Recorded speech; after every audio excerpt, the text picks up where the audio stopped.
Dr. Maria Montessori was born in Italy in 1870. She was a pioneer.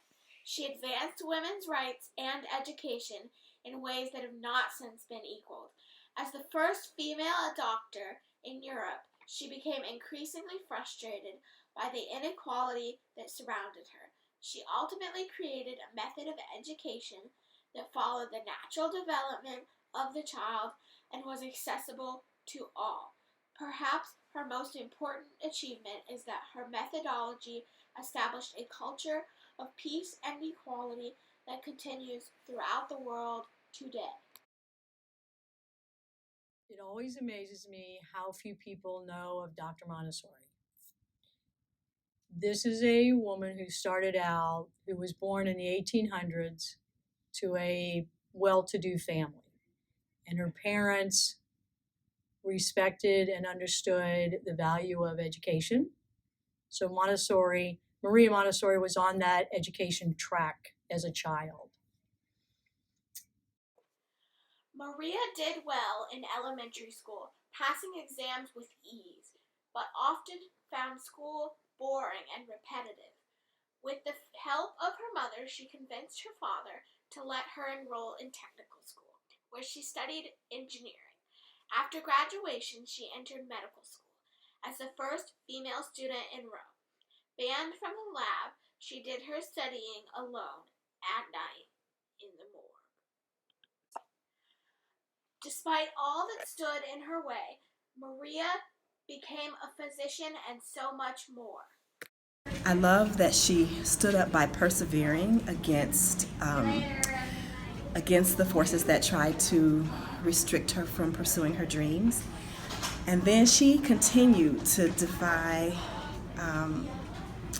history and stand up like throughout history when she started Casa de Bambina, I think was the first school for children who were literally societal outcasts, and she looked at their needs and found a way to help them excel, utilizing like all the best resources and research, and literally gave her life to creating materials and opportunities for them.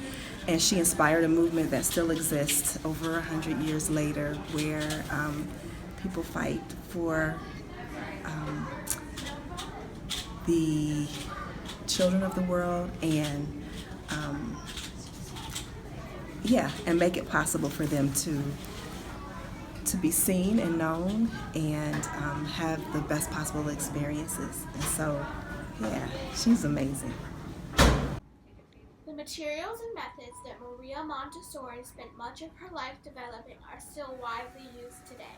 In short, her method uses the observational skills and knowledge of the teacher to create an environment that allows the child to use her natural curiosity to explore and understand the world around her. Just as a child learns to crawl, walk, and talk without any direct instruction, she can learn to read, write, and do math as long as beautiful materials attract and hold her attention as she works to put together the pieces of her own mind. The struggles that she had to deal with as a young girl, not being permitted to enter school because she was a girl and expected to be home and be a wife and have children, and that was going to be her job in life and nothing else. Dr. Montessori created a system of education that honored the child. She believed that the only way to peace was through education. She sought to teach children about themselves and the role they play in the universe. Peace education continues to be a vital part of Montessori classrooms around the world, as does academic excellence. Jeff Bezos, Larry Page, Bill Gates, and other famous Montessorians are a tribute to the excellence of her method of education. She could have just walked away from that first roadblock of medical school. She didn't have to. She didn't need money. She would be inheriting her parents' wealth. She lived a very comfortable life as a child and as a young woman. And she could have just walked away and said, I don't need this. I don't need all these barriers set up. But she persevered. Like all of us, we still persevere. We have our dreams, we have our goals, we know what we need to do, and we continue. And that's something I really took away from rereading her book again. We still have struggles. We still have struggles with the curriculum that the federal government and the state government puts, these mandates they put on us. We don't walk away from Montessori saying, nope, this isn't a good fit with Montessori. We persevere as teachers, and we show those that need guidance that this is what Montessori does. This is the curriculum we have. This meets all the standards.